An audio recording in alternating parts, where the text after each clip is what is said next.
संचालन कर रहे संस्था के सदस्य श्री रामनाथ संचालक।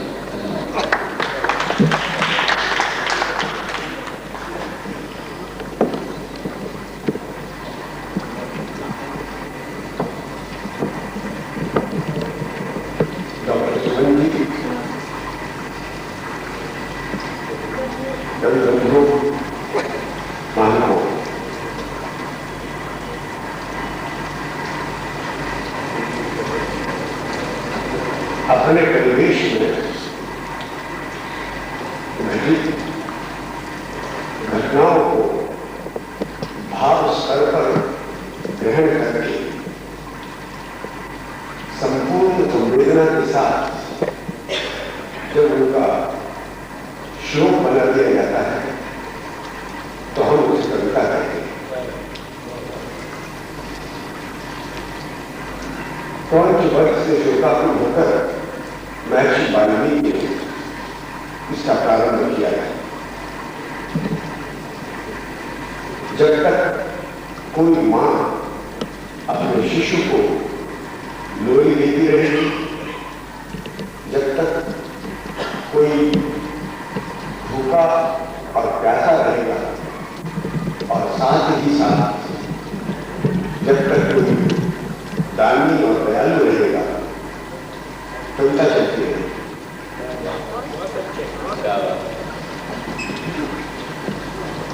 कविता सुख और संताप के बीच की कड़ी है। कविता का धर्म परिवर्तन नहीं होगा, कर्म परिवर्तन होता रहेगा। आप देखते हैं आज भी भक्ति के घाट पर अनायास व्यक्ति आ गया है। कथा के रथ पर व्यथा चढ़ गई है और विज्ञान का ज्ञान का पहरेदार विज्ञान बन गया है। समय को युगों में नहीं क्षणों में बांधा जा रहा है। विचार के आसन पर साधक नहीं वस्तु उत्पादक कर गया है। यहां तक कि रस कामिनी ने भी यश का अक्षर बोलना शुरू कर दिया है। तो कविता को इन सब प्रतीकों से बचना नहीं है, इनको रचना है और इनसे बल प्राप्त करते हुए आगे चलना है। इस संक्षिप्त संवाद के बाद अब आज की संध्या का कार्यक्रम हम शुरू करते हैं। संगीत कला मंदिर के इस उत्सव में श्री विजय किशोर मानव हमारे निमंत्रण पर पहली बार कलकत्ता आए हैं। उनका कार्य क्षेत्र रहा है कानपुर और अब कार्य क्षेत्र बन गया है। पिछले 15 वर्षों से एक प्रशंसनीय स्तर की कविताएं वे लिखते रहे हैं। व्यक्तिगत जुहन और आस्था, साथ ही साथ सामाजिक संताप को भी उन्होंने अपने गीतों में डुबोकर, अपनी गजलों में डुबोकर अपनी अभिव्यक्ति को एक नई दीप्ति दी है, एक नई दिशा दी है। मैं इस काव्य संध्या का प्रारंभ करता हूँ श्री विजय किशोर मानव से। आप महाराज जो प्रार्थना करूँगा कि सबसे पहले दूरदर्श तकनीकी युग की अटकट देने वाले साहसी सबल कवि नागनाथ जाटू का परिचय मिल जाए, उनको प्रस्तुत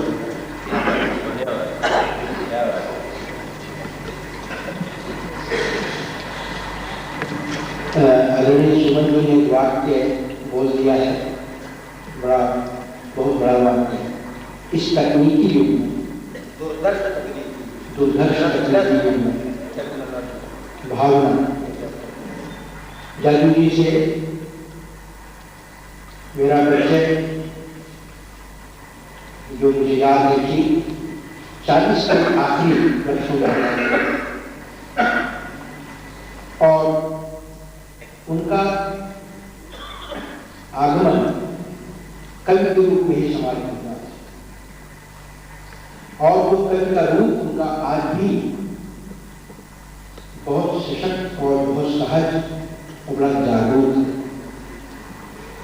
दिल्ली में वर्षों पहले एक श्रृंगार सभा होती थी। उसमें दिल्ली के सुनामधन्य साहित्यकार, कवि, चिंतक, लेखक सब लोग। मुझे याद है कि और हमारे जो महाकवि थे, जादू जी जब अपनी रचनाएं उस सभा में रखते थे, हमेशा मैंने आपको सूचित किया कि वहाँ के जो हमारे दिल्ली के प्रतिष्ठित साहित्यकार जैन वहाँ वो अपनी कविताएं रखते थे, तो उनको एक एहसास मिलता था कि जो कुछ मैं लिख रहा हूँ वो कम से कम उस सभा की योग अवश्य है जिस सभा के पसंदगी और नापसंदगी का लेखक के लिए अर्थ होता है। जादू जी कि पिछले वर्षों में किताब आई थी, मैंने जो उसको पढ़ा, उसमें छोटी छोटी कविताएं जो लिखी हैं, आपको अगर देखने का अवसर हो तो आप जरूर देखेंगे तो मेरी बात का आपको सच याद आएगा। छोटी छोटी कविताएं, उनमें उन्होंने कोशिश की है कि एक पूरी आदमी की जिंदगी रखनी है, पूरी जिंदगी। मैं जादू जी को बधाई देता हूँ कि जैसा सुमन जी ने कहा, जो धर्ष तकनीकी युग में जो मन को जी रहे हैं, जो रचना लिख रहे हैं, मेरी ईश्वर से ठाकुर जी से प्रार्थना है कि वो उत्तरोत्तर उस जो धर्ष युग को अपनी भावना के स्टेज के द्वारा बड़े सहज रूप में पार करते चले। आइए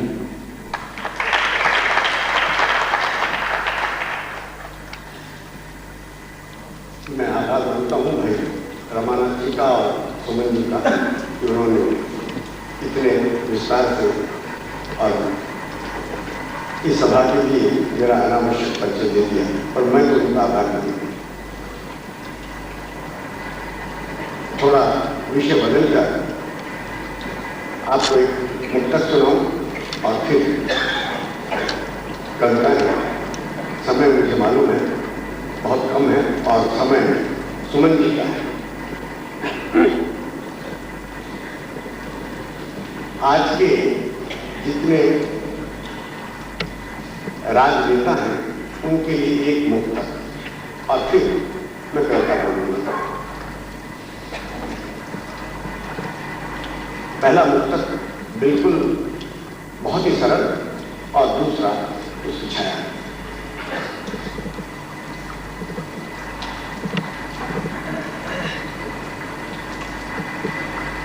वे जो बड़े हैं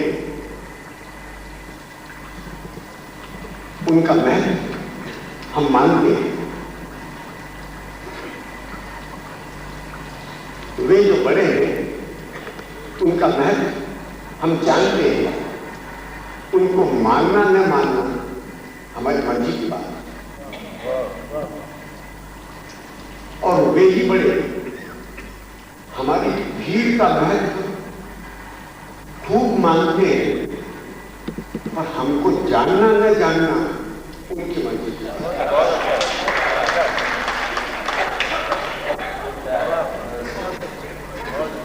बस एक मुक्तक और, बाप का दुर्भाग्य कि इतने हुए माली, बाप का दुर्भाग्य कि इतने हुए माली फूलों के भी लिए अब जगह नहीं खाते। बाप का दुर्भाग्य कि कितने हुए मालिक फूलों के भी लिए अब जगह नहीं। तीन कविताएं आपके सामने रखता हूं। पहली रस की, दूसरी साधन की, तीसरी सुधि।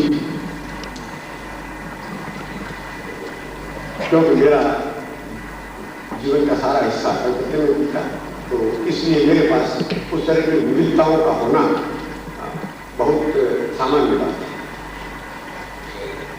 सुख जो चाहो ढेर लगा है, माया का भी ढेर लगा है। मन माने तो सभी सगा है, खुद जागो संसार जगा है। दौड़ रही क्यों, कौन भगा है, किसने किसको आज भगा है। रो मत, रोतों पर किसने हाथ हंसी का फेरा है। हंसते जाओ, हंसने पर ही सदा जीत का डेरा है। दाग चांद में भी है, लेकिन हर निशा उसी से अपनी मांग सजाती है। दाग चांद में भी है, लेकिन हर निशा उसी से अपनी मांग सजाती है। कांटों का पहरा कलियों पर घोड़ों की टोली तब भी तो रस पाती है। तो मालिक की हाहाकार किसे चुप कर पाई, मालिक की हाहाकार किसे चुप कर पाई। छूटेगी रस की धार, घूट लो भाई जी, जीवन में भरी बहार लूट लो चाहे। ज्ञानी हो गंभीर बनो, ज्ञानी हो गंभीर बनो मत। चंदन का टीका बन जाओ, सभी रगड़ ले सभी लगा ले और तुम मस्तक पर शोभा पाओ। पानी हो तो बाढ़ बनो, गहरे बैठो सभी नहा ले। पानी हो तो बाढ़ बनो मत, गहरे बैठो सभी नहा ले। पनिहारी राधा आवेगी, भर भिखारी रास रचा ले। और मान मिला तो इतराओ, मान मिला तो इतराओ मत। इसको बांटो फिर पाओ। दुश्मन को भी दगा दो तो सदा जीत कर ही आओ। और साधन वालों करो साधना, ये तप जप की निर्झरनी है। सूरज खुद तपता है तभी तो प्रकाश से किरण बनती है। साधन वालों करो साधना, ये तप जप की निर्झरनी है। सूरज खुद तपता है तभी तो प्रकाश से किरण भरी है।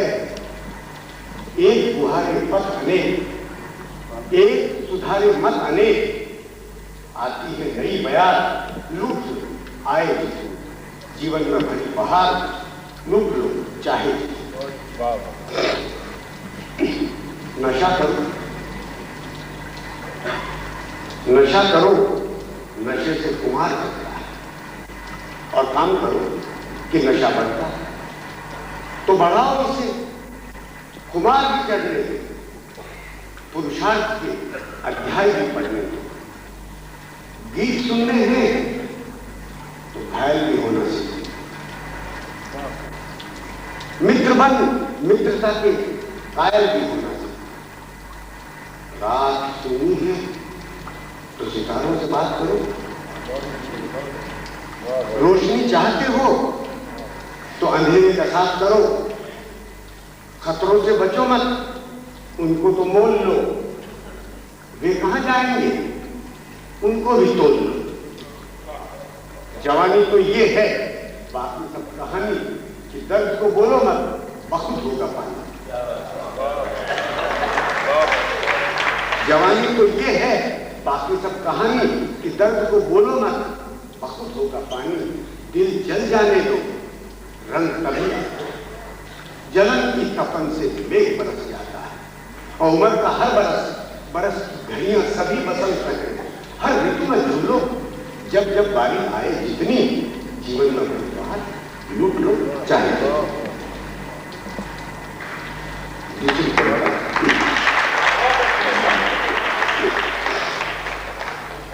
कविता हमारा जो साधन संपन्न वर्ग है उनको मैं दो हिस्सों में देखता हूं। एक जो परोपकार लोक भाव से और आनंद के साथ उसे जीता है, और दूसरा जो नया वर्ग है उसकी अपनी एक विलक्षणता है किंतु विवशता नहीं। तो मैंने उसकी विडंबना को इस कविता में चित्रित किया है, और इसकी एंटी क्लाइमेक्स आप लास्ट में देखिए कहां पहुंचते। कविता का नाम है नया पूंजी। जन्मदिन कहलाया था जब मां के गर्भ से रोता हुआ आया। एक दिन वो भी तो आना है जब हंसते हुए जाना है। रोना तो सरल था, स्वतः था, पर हंस पाना कठिन हो। कितनी विवशता है कि छोटा सा निश्चय नहीं बनता है। यद्यपि मैं निर्णय शक्ति के लिए प्रसिद्ध रहा हूं, यद्यपि निर्णय शक्ति के लिए प्रसिद्ध रहा हूं, मैं बुद्धिमानों को चलाया है मैंने, सत्ताधारियों को चलाया है मैंने, कई छोटों को बड़ा बनाया है मैंने, कई बड़ों पर एहसान चढ़ाया है मैंने, ट्रस्टों में, मिलों में, मंदिरों का, ट्रस्टों में, कारखानों का बेहिसाब निर्माण कराया है मैंने। मैं यशस्वी हूं, तन का तपस्वी हूं, समाज का सुमंत हूं, परिवार का प्राण हूं, संतान की सुलक्षणा है, पत्नी सती साधना है। फिर भी अंतिम समय हंस पाऊंगा या नहीं प्रश्न खड़ा है। यही कहते हैं प्रश्न बहुत छोटा है पर मैं बड़ा हूं। प्रश्न बहुत छोटा है पर मैं बड़ा बन गया हूं। प्रभाव से अकड़ गया, मोह से जकड़ गया, प्रशंसा से सड़ गया, साथियों से लड़ गया, साधनों में गड़ गया। हंसी का खजाना बन मुस्कुराता हूं, हंसी का खजाना बन मुस्कुराता हूं घड़ी पल। हर रात चेहरे को हंसी बांटता हूं आजकल। मैं धर्मार्थी हूं, परमार्थी हूं, पर इतना पागल तो नहीं हूं। मैं धर्मार्थी हूं, परमार्थी हूं, पर इतना पागल तो नहीं कि ये सब कुछ, इतना सब कुछ अंतिम समय छोड़ भी दूं और हंसता भी जाऊं। हंस पाना तो असंभव है।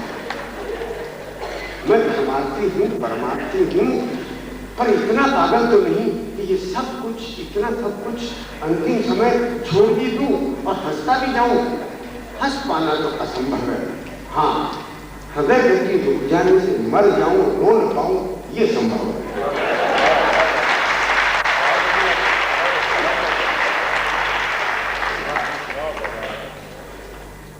तीसरी कविता और अंतिम कविता,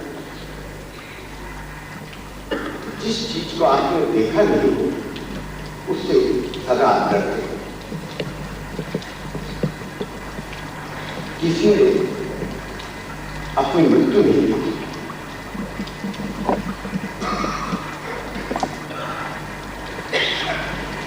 मैंने एक दिन अपनी मृत्यु देखी थी।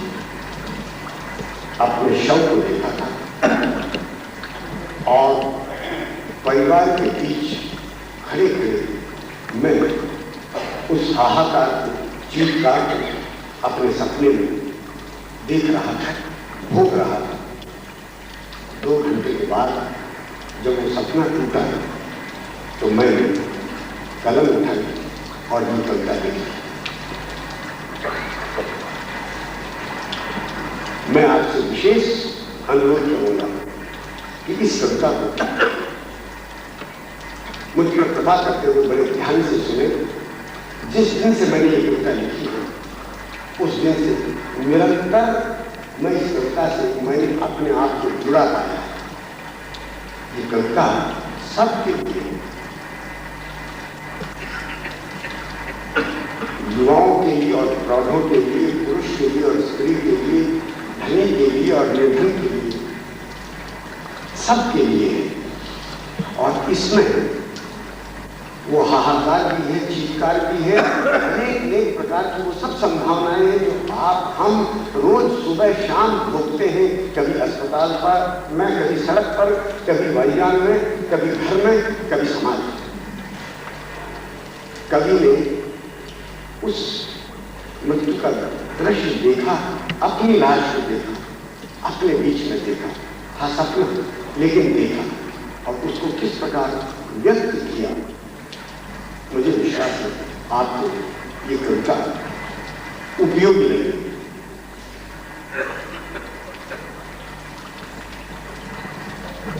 रचना का नाम है मौत की प्रत्याशा।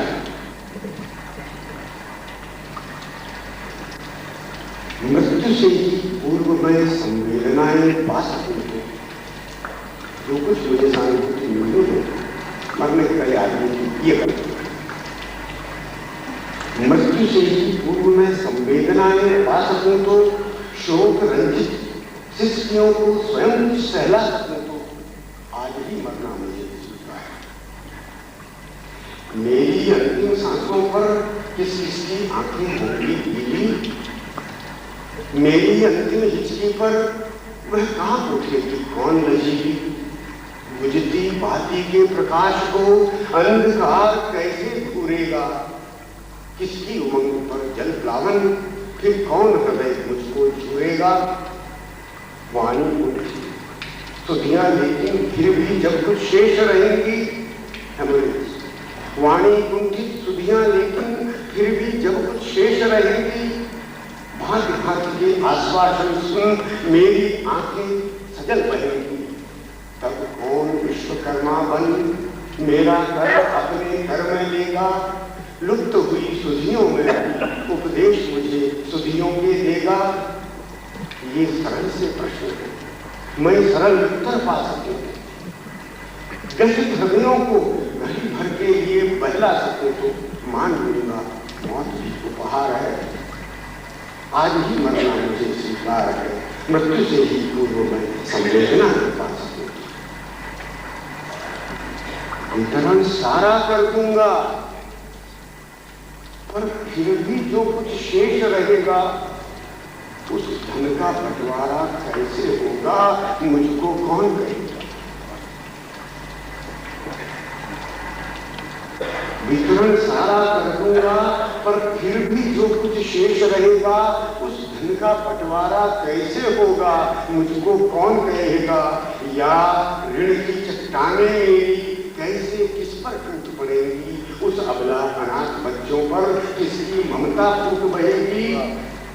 मेरे वंशज कब कब मुझको बड़े गर्व से याद करेंगे, स्वाभिमान के दुर्गम पथ पर गिरते पड़ते नहीं डरेंगे।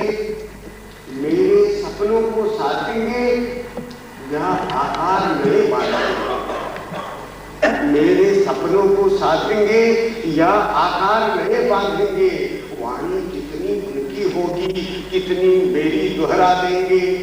इस प्रकंपित भावना के मूल में अगर जा सके, इस प्रकंपित भावना के मूल में अगर जा सकूं तो अश्रु पीने की कला परिवार को सिखला सकूं तो मौत में भय का न कुछ आधार है, आज ही मरना मुझे स्वीकार है।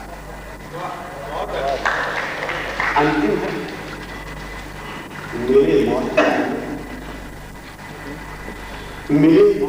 में स्वदेश में संभव है ये भी विदेश में, बलिदानों की बेला न हो किसी राष्ट्रीय मोर्चे या किसी ऑफिस की कुर्सी। मेरे मौत घर में स्वदेश में संभव है ये भी विदेश में, बलिदानों की बेला न हो या अपने कर्तव्य वेश में, तो घटनाओं के प्रकरण न हो किसी व्यक्ति किसी देश की घटनाओं के प्रकरण न हो या घटनाग्रस्त रह सके, कभी कैंसर से कभी टीबी से,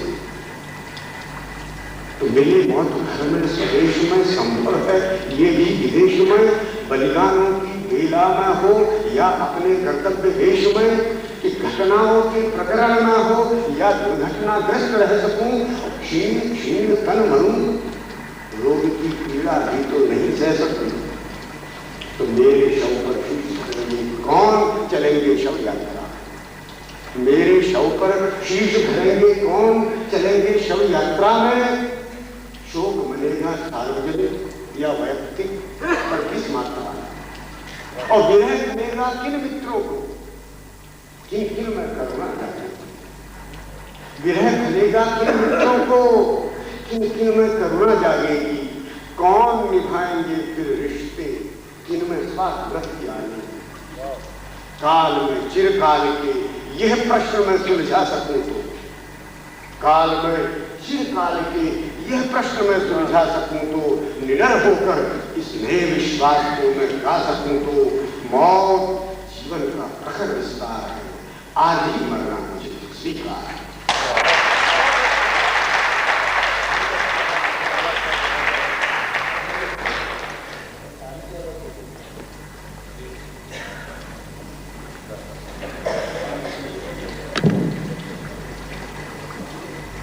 मैं अब हमारे सम्माननीय सुमन जी से निवेदन करूंगा।